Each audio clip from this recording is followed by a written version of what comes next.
doctors don't have to pay defensive medicine anymore, don't have to practice defensive medicine. I have a cousin that's an orthopedic surgeon. That's the only medical background I can ever claim as far as being a doctor.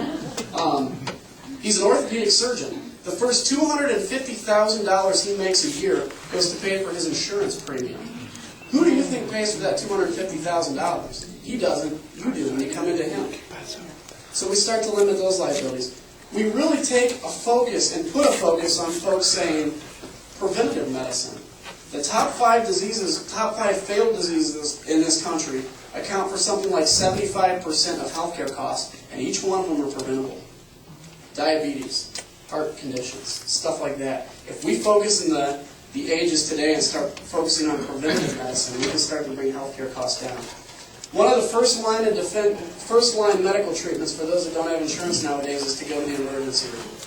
When you go to the emergency room, that's a very high rate of cost for people. If we start putting or considering putting community centers in areas of under and uninsured people, where they can go, and if they have a cough or they have the sneezes or cold or something, they can talk to these folks at a much cheaper price, maybe get the medicine they need, maybe get the health care attention they need. We can do that at the fraction of the cost of making these people walk into the emergency room every time. Health savings accounts are huge. Anybody that participates in a health savings account, pre-tax, tax-deductible donations into your health savings account, somewhat similar to a 401k. This bill does not protect your right to have a health savings account. In fact, the Republicans put up an amendment to this bill to ask that they be protected, and it was defeated. So there's a lot of options we can take, and I want to quit standing up here and speaking, and I want to hear from you. But the one thing I'll say, healthcare reform, conservatively, this bill costs $1.5 trillion. Now, let me put that in a little perspective for you. It's 1,017 pages at $1.5 trillion. Each page in this bill will cost you $1,474,926,253 for each page in this bill. I want you to see something. I just saved you $1.5 billion. How's that? How's that?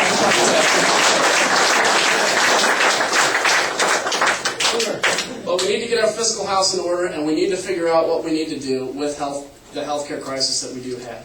And the answer is to make healthcare more accessible, more affordable, while preserving the quality of healthcare that has made our country so great.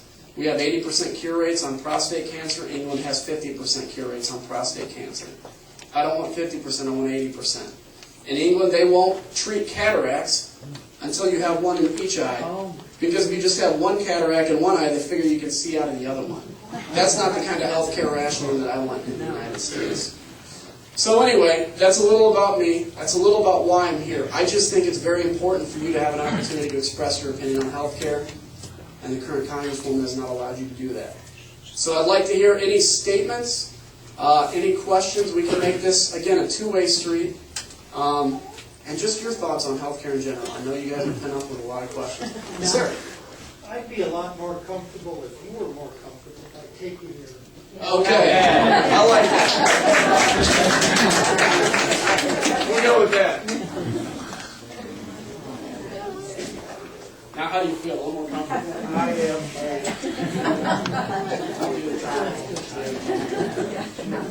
There you go. Sir. I actually read the whole thing. Good. Okay. And one of the interesting things in that bill is that people don't realize it branches out into other legislation. And if you really wanted to take a look at it in whole, you have to read about 6,000 pages. Okay. And I had tremendous numbers of questions, so I'll limit myself to one. Okay. I'm really concerned about the future for future generations. I've got two sons that are in their late 20s. And they're already going to get stuck for Social Security. Okay, they're already going to get stuck for Medicare the way it is.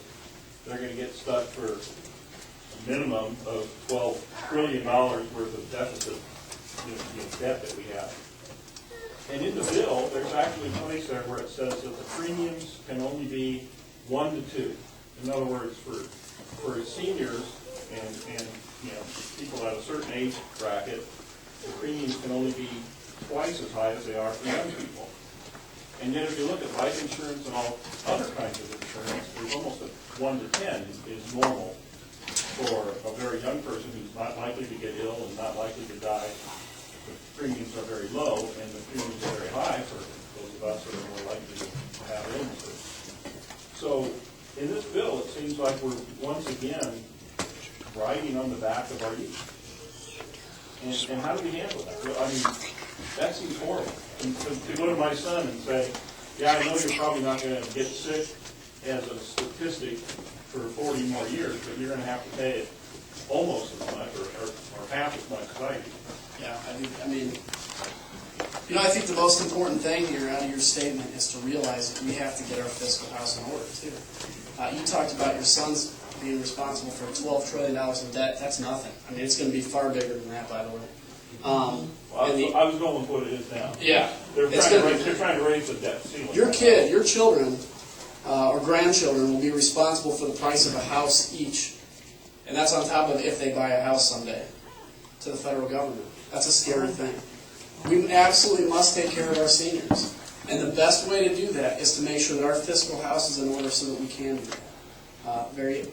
I appreciate your comments. Does anybody else have? Yes?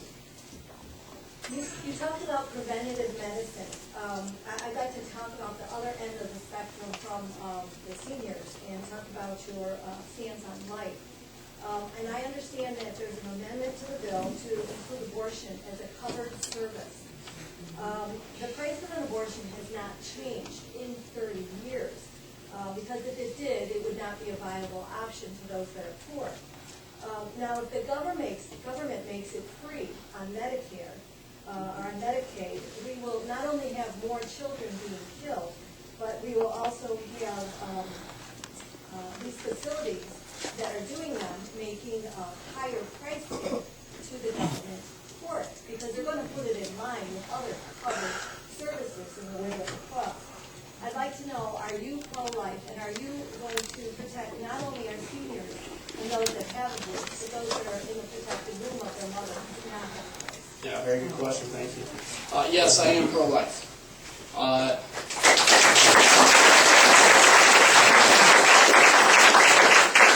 One of the concerns I have on this bill especially, I know I'm pro-life and I understand there are probably people in this room on the other end of the abortion spectrum than me, on the other end of the argument. And that's great. The great thing about democracy is someday we can talk about those issues. But I would think even those that would call themselves pro-choice should disagree that any abortion services, which is an elective surgery, if you want to call it that, but any abortion services should not be paid by the government taxpayer. Many of us who believe that abortion.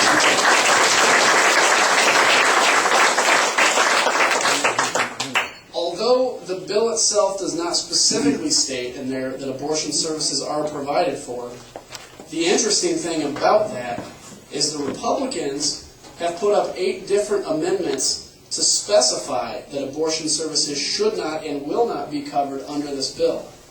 Each one of those amendments were defeated. You're going to hear the Democrats say that the Hyde Amendment, passed in 1979, which prevents federal funding for abortion, will cover this, and that the Hyde Amendment, well, that's fine. There's never going to be government-provided abortion because of the Hyde Amendment. But yet, when we tried to put issues and legislation up which says, okay, great, we just want to put the language in the bill that abortion will not be covered, it was defeated every time. Abortion being provided by this bill is a very, very serious concern I have. And again, no matter where you fall on the abortion end, on the spectrum, I think many who would call themselves pro-choice would still agree that the government should not be paying to provide those abortion services. Anybody else, please? Yes. Do you think that this is going to be passed? Let me tell you the good news. The good news is, 2 months ago, I would have told you I think this is going to be passed. People back in July were